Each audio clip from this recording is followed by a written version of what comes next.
הסמינר המחלקתי היווה מאז ראשיתה של האוניברסיטה מוסד מרכזי בה. כל חברי המחלקה נפגשים אחת לשבוע או שבועיים ומקשיבים להרצאה. בשיחה השלישית עם זוכה פרס הנובל בכלכלה ג'וש אנגריסט עלה שיש שונות מאוד גדולה באופן ההתנהלות של הסמינרים באקדמיה. סיפרתי לו שכאשר הייתי בפוסט דוקטורט בשיקגו באמצע שנות ה-90 הלכתי פעם ככה בדרך אגב לסמינר בכלכלה, אבל ראיתי אז התנצחות אימתנית בין הנובליסטים גארי בקר לבין ג'יימס הקמן, ולמדתי כי תרבות הסמינר בכלכלה קרובה למלחמת העולמות. אצלנו בסוציולוגיה דברים נראו הרבה יותר רגועים. בשיחה עם הנובליסט ג'וש אנגריסט עלה צידוק לסוג מאוד מסוים של סמינר. שאלתי אותו, כמה נפוצה התנצחות כמו זו שבין בקר להקמן? I would say it's less common than it used to be, but, you know, I would certainly enjoy seeing that because those are two of the finest minds in social science ever. And so, you know, we can all learn a lot by listening to them argue. Maybe it's of course, maybe the argument wasn't always constructive. There might have been a personal element. I don't know, you know, whether those guys got along personally, but it doesn't really matter.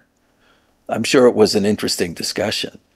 And, it is true that in economics, the seminar culture is less forgiving and less, you know, when I go to seminars in other disciplines in the social sciences, everybody kind of lets everything slide and nobody is ever challenged.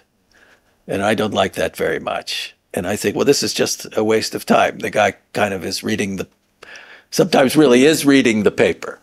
But it's as if they're reading the paper and there isn't much discussion. But what's the point of the seminar? You know, the point of the seminar is not just to listen to the speaker.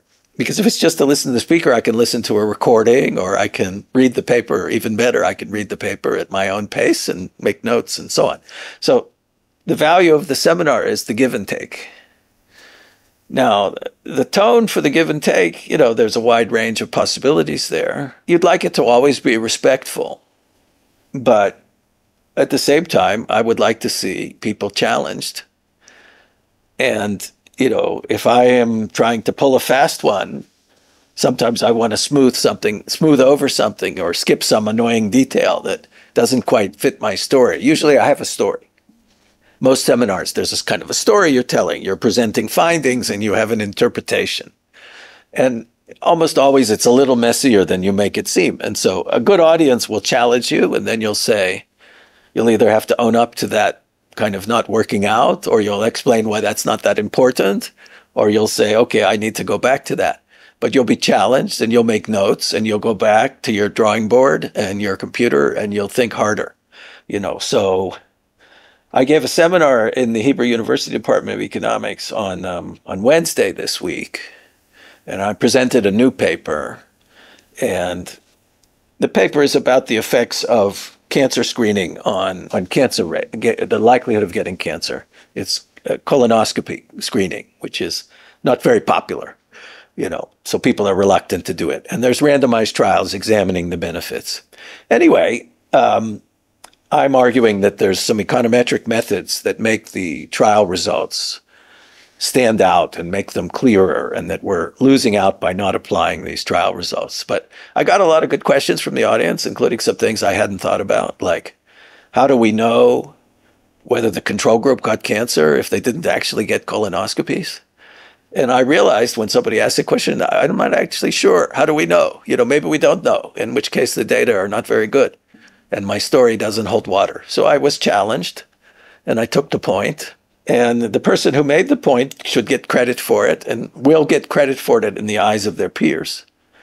And that's part of the game in a seminar. There is an element of point scoring. If you make a good point, it's to your credit. It shows that you're smart. It also shows the speaker that you're paying attention, which is flattering to a speaker. The worst is when nobody says anything. That's the worst. That's a bad seminar. Because it either means that people are in their phones or they're asleep. You know, so you'd like to have a lot of back and forth. Now, economics historically has had a culture where maybe there was a little too much point scoring. I don't know. That's what some people say. Younger people in particular seem worried about that. I'm not so worried. I've had some very, very difficult seminar experiences.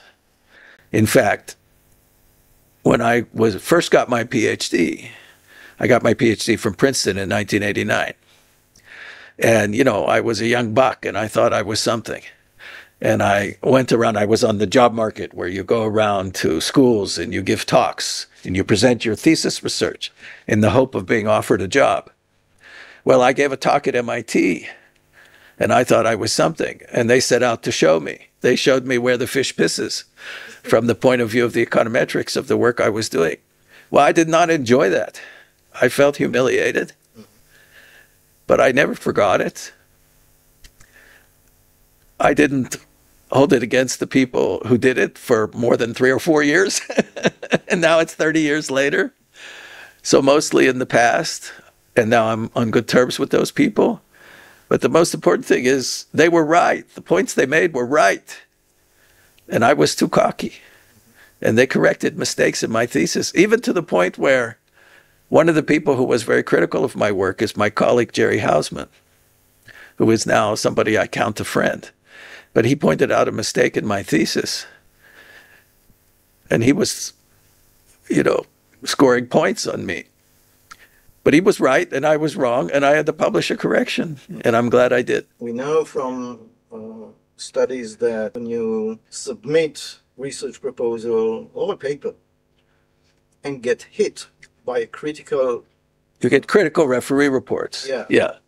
Some people will that's always, yeah. will drop out of the game altogether, will never submit again. Well, then they're in the wrong field and they should drop out. You know, again, it's like baseball. A really good hitter, you're trying to connect the bat with the ball and hit the ball over the heads of the players in the field, and then you score a run, okay? Most of the time, you swing and you miss. And if you do that 3 times, you're out.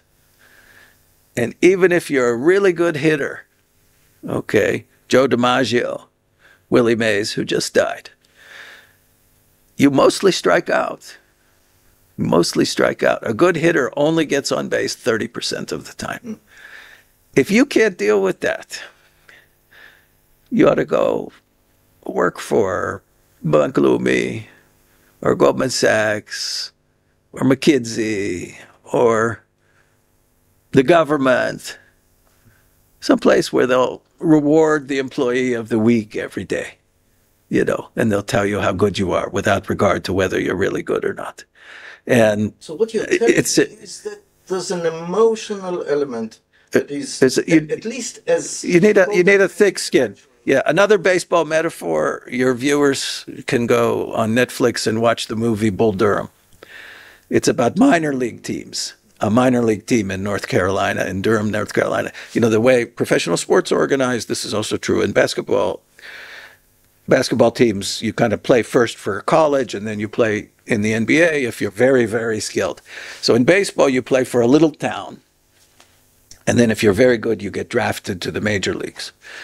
And there's this very famous line in Bull Durham where an aspiring pitcher, and somebody says, you know, there's no crying in baseball. If you're going to go and every time somebody gets a home run off of you when you're a pitcher or you strike out, and that's going to reduce you to a tearful mess, you better go find something else. It's not going to work out for you. I tried to get that message to my students. Now, it's increasingly difficult because we're inclined to support our students emotionally these days. But the truth is that academics is a competitive sport. And anybody that tells you otherwise is lying. There's an element of cooperation, and you have your teammates. But you aspire to be first, and you aspire to be best, and you aspire to be right. And sometimes you'd like the other guy to be wrong, and you're going to correct it. Sometimes you're publishing a paper, and the value of that paper is to overturn an earlier belief. The work that I got the Nobel Prize for with Guido Imbens is a theorem. It's kind of a mathematical result about econometrics. It's about the interpretation of the nature of what we learn from natural experiments of the kind that I use.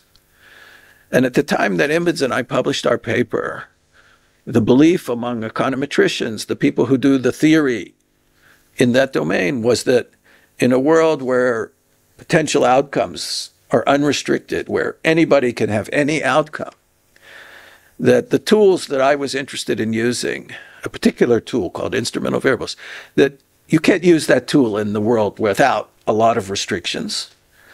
Emmons and I overturned that. A lot of people didn't like that. And we won that one. Yeah. Not right away. It took 10 years or more.